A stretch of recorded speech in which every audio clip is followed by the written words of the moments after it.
Hi guys, welcome back to my channel.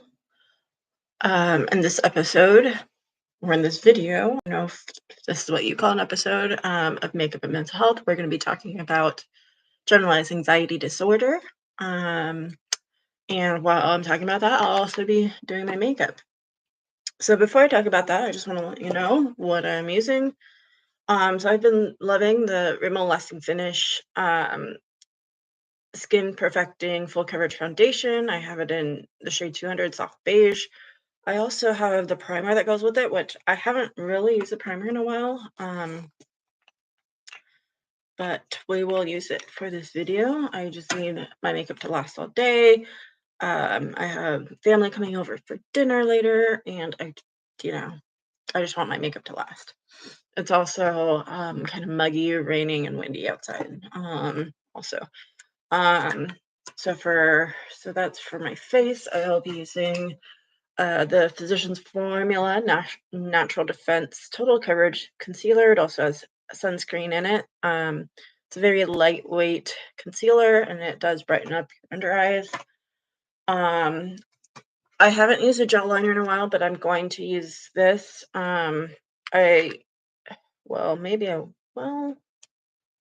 Yeah, I don't think I'll be using this because it's totally dried out. So, wow. I'm just going back to my trusty liquid Physicians Formula Eye Booster Waterproof Eyeliner. So that's going to go in the trash. And then eye primer, the Milani eyeshadow primer. It's what I always use. I have several other eye primers, but I always gravitate towards this one. I think the others probably need to be thrown out anyways. I also, after eye primer, I like to also put on a cream eyeshadow just to make colors pop even more and eyeshadow last even longer. So I'll be using the Mary Kay Pale Blush. I don't believe this is available anymore. I believe they did away with their cream eyeshadows or eye colors, whatever they're called, and I don't know why, because these are fantastic and they take forever to dry out, like years. Which maybe you shouldn't have your makeup for years. I do. Confession time. But yeah. And then lastly for the second to last for eyeshadow, I'm gonna be using the Urban Decay Naked Cherry palette. I haven't really used this much. And I think I've gotten it in the last couple of years, so it's still a fairly new palette for me. Isn't that sad that if I bought something like 2 years ago, it's still new to me? Um, did I say second to last? That was third to last. The Milk Kush Waterproof Mascara. This is probably my favorite mascara right now, to be honest. I don't need lengthening. I have pretty long lashes, but I do want that volume. So I'm going to be using that. And for my lips, we're going with the good old trusty lip sense. This is in the shade Blush, and I have the Glossy Gloss to go over that. Anyways, and I'm applying my foundation with the Beauty Blender. I have my brushes here. Anyways, let's get into it. So again, welcome back to my YouTube channel. Again, we're going to be talking about generalized anxiety disorder from the perspective of a therapist. I am a associate marriage and family therapist in the state of California. I submitted my hours and hope to take the beast of an exam sometime this year and become licensed basically.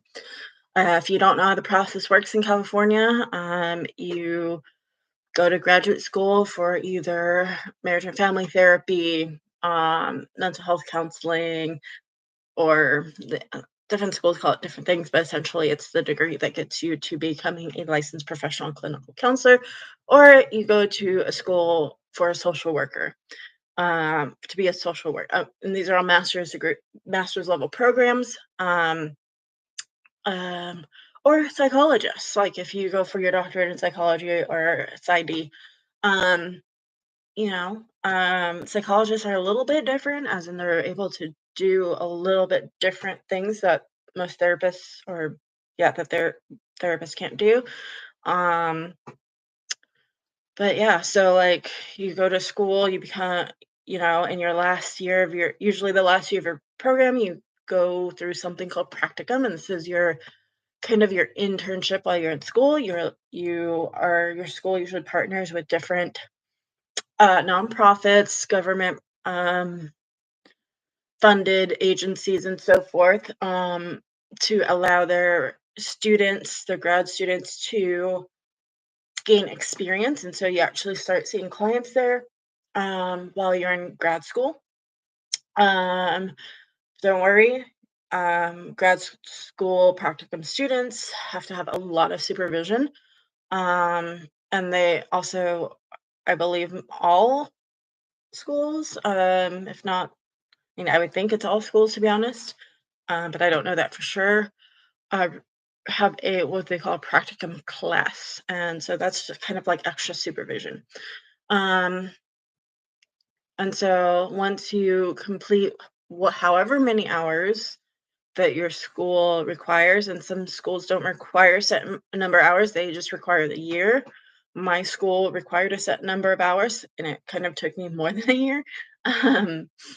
Um, then you graduate, you send in your application to the state. State comes back with an associate registration number, and then you're considered an associate therapist. And then you're able to get paid at whatever kind of center you want, whether it be a nonprofit or a for profit, whatever. You just have to be a W-2 employee. And then you go, and then you complete 3,000 hours. So marriage and family therapists can start counting those hours while they're in school. Other types of therapists, like social work and professional clinical counselors, cannot. But yeah, you got to get those 3,000 hours. And then once you get those 3,000 hours, you send in more money with an application to the state, to apply to take the exam. And actually, the state reviews your hours to make sure you actually completed those 3,000 hours and there's nothing missing. Yeah, once you take the exam, you pass, then you apply for a license upgrade, which is more money. And then you're considered a licensed therapist. But yeah, anyways, that's how it works. But we're going to go back to generalized anxiety disorder, or GAD as we call it, GAD for short. And it is a mental health disorder characterized by excessive, uncontrollable worry and fear about everyday events and activities. People with GAD often experience a sense of dread and anxiety, even when there's no apparent reason for them to feel that way. For example, a dread or worry could be like, if I'm using kind of extreme examples here. For example, say someone who's maybe never been in a car accident, you know, and maybe they've been driving for a long time, all kind of all of a sudden, I guess, develops this fear, or has these thoughts of, sorry, my dog is coughing, has these thoughts, and these thoughts are, if I drive, if I get in that car and drive, I'm gonna get into a car accident and die. There's no um there's no reason to think that. There's no reason to believe that. So that's kind of an example um of a thought someone might have, not necessarily will have, but might have with generalized anxiety disorder. Um, okay. So if you or someone you know is struggling with generalized anxiety disorder, or think you are, know that you are not alone. It's a common condition and it's highly treatable. Um, oh, ah, got some finish in my hair. Yeah, it's highly treatable. It is not easy. Um, depending on kind of oh, well, depending on lots of different factors, but um,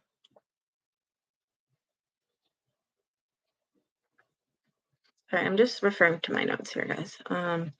So yeah, so one one of the essential components of generalized anxiety disorder uh, treatment is therapy, or what we call psychotherapy. Um,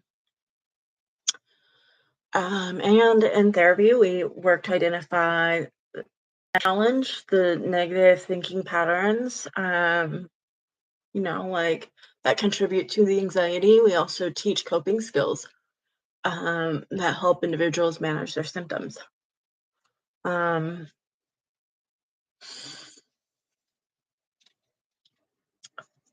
I have here, I don't know how well you could see it, but this is the cycle of anxiety. Um, so, right, so we have the anxiety. There's something that we're anxious about. So whether it be getting fear of getting into your car accident and dying, um, right? What tends to happen, doesn't always happen, is people avoid. So, oh, I have this fear, say I have this fear of getting into a car accident and dying, I might avoid driving, right? I might have other people drive me. I might just order whatever I needed. Right, and this leads to short-term relief from the anxiety, because hey, problem solved for that day. I don't have to get in the car, right? Or I don't have to drive, right? But it creates long-term anxiety growth. Um, and how that happens is like you're telling your brain that there is something to be afraid of when you don't do something, like instead of challenging it. So I always recommend that people, when they are afraid or are anxious um, about something, that they just do it anyways. Um, right? So it's kind of like almost like exposure therapy, which we'll talk about later on, I think, but like in a different video. Um, but you're exposing yourself to um, what is causing that anxiety, and you're almost trying to disprove um, that thought. Um,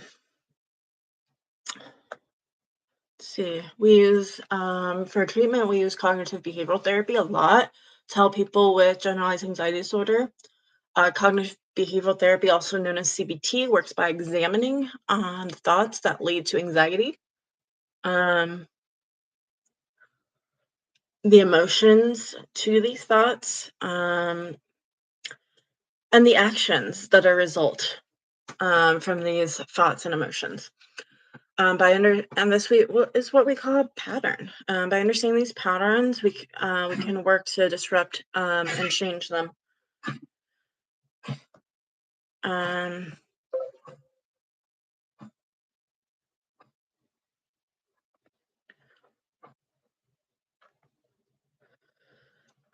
Um, no, I do recommend seeing a therapist if you think you have generalized anxiety disorder.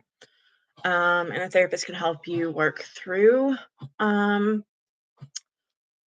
these anxious thoughts.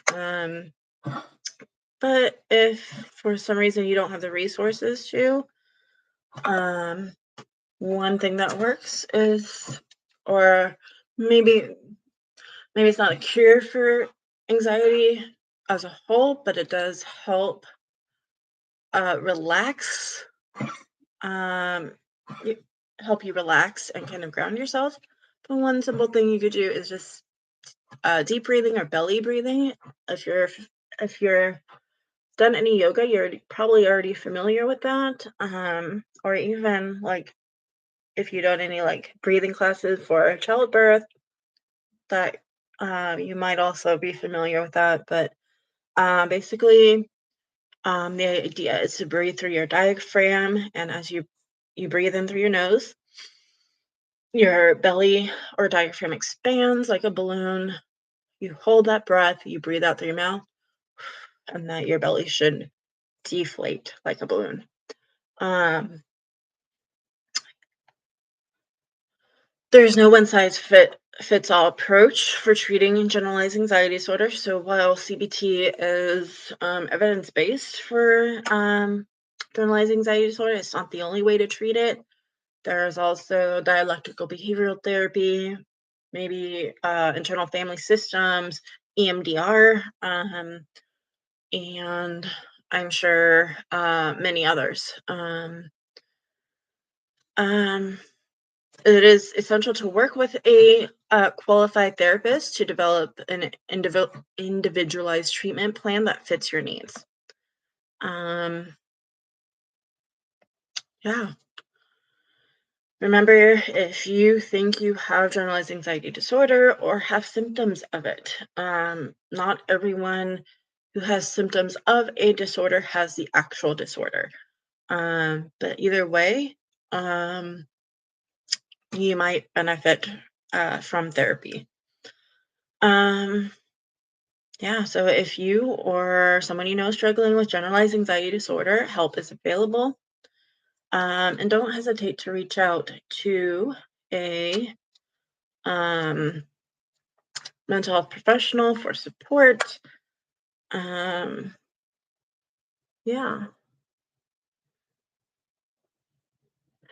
and in the next few videos, I'll be talking about other anxiety disorders like social anxiety disorder. Um,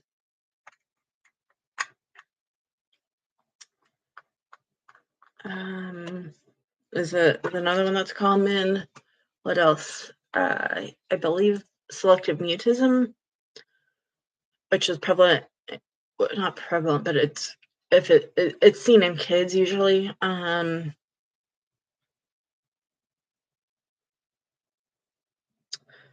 Oh, I'm blanking on the other ones to be honest, but yeah, there's a few others. And there's also like co-occurring um disorders. Um,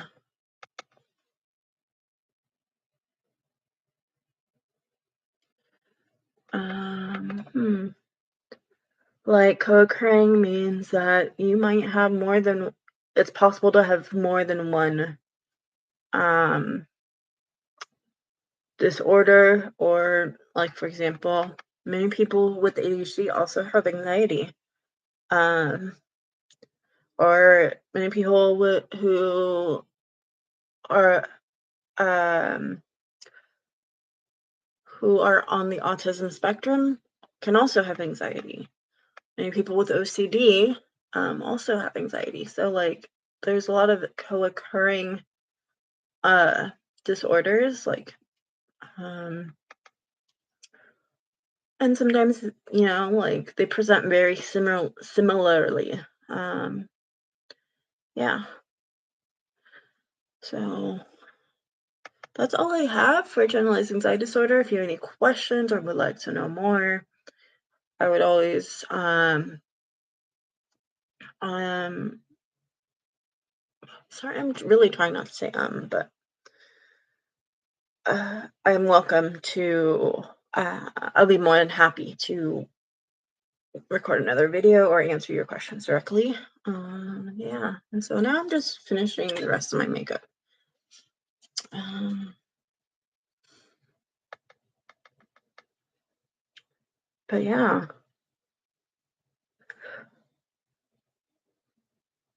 I do want to say, and I think I said this in the last video, when I talked about anxiety as like the kind of like the introduction to anxiety, like as I was talking about it, um, I said that everyone experiences anxiety, but not everyone has generalized anxiety disorder.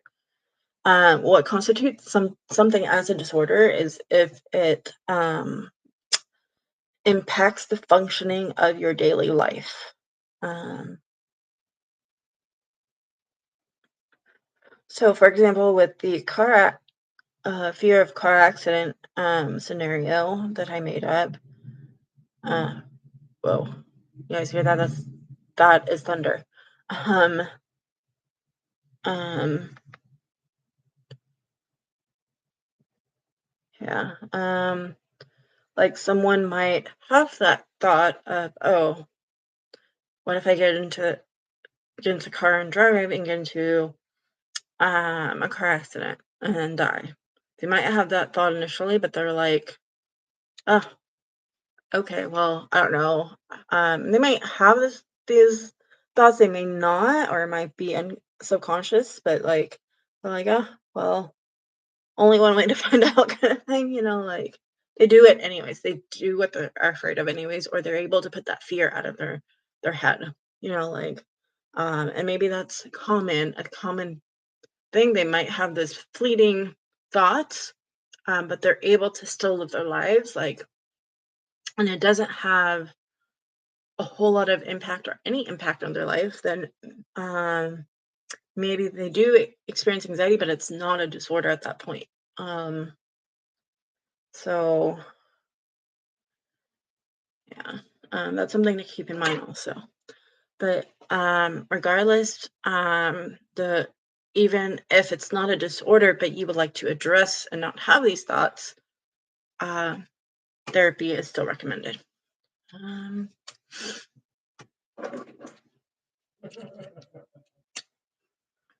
um, as you guys can see, I work at home. I usually have a noisemaker on when I'm with clients or seeing clients virtually. Um, okay, so yeah.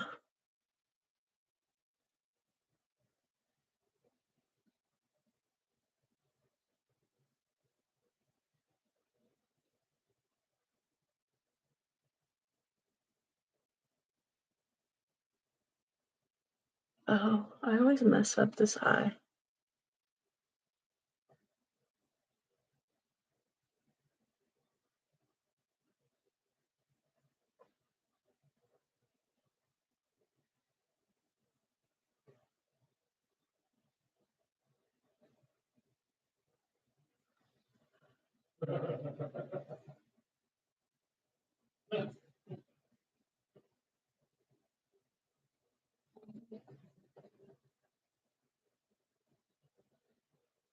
It's Saturday. What can I say? All right. What else? Oh, yeah. So like,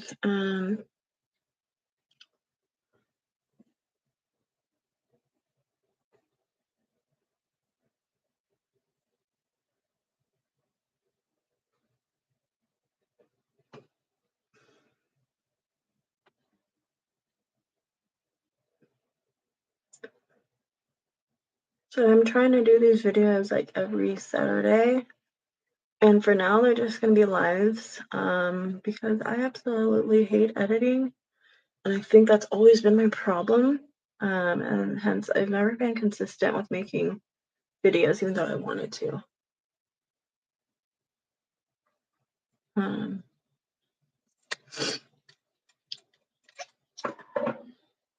So we have that. Okay, we're almost done.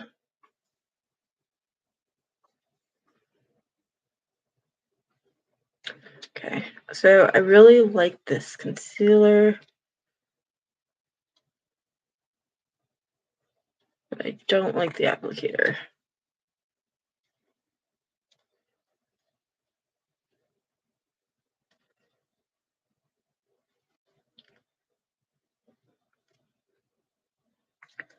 Honestly, like, the applicator needs to just come out. Honestly, it's like really gross. You just pull it off. Look at this. I just pulled the applicator off, y'all. um,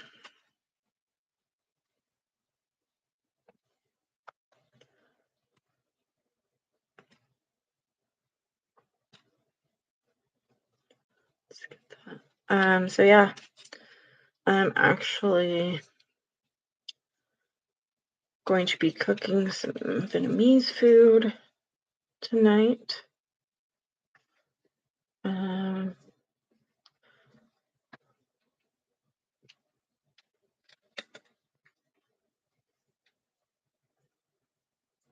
There we go.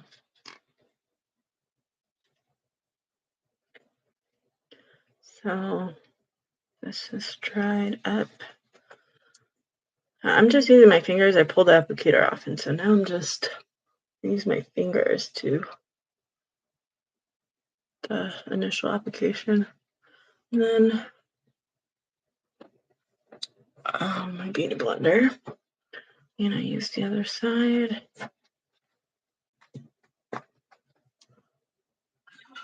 Sorry about my dog, guys. He just seems like normal for him now is coughing.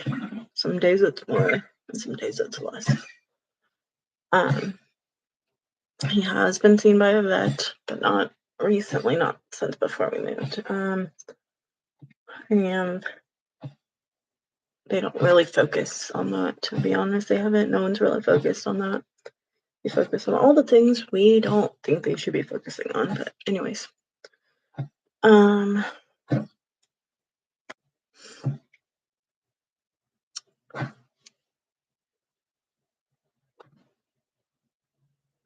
just kind of smoothing out.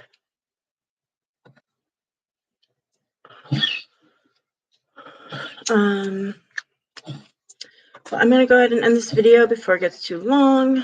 The last thing is applying lipstick, but I'll do that off camera. Yeah, I'll see you guys in the next video. Bye.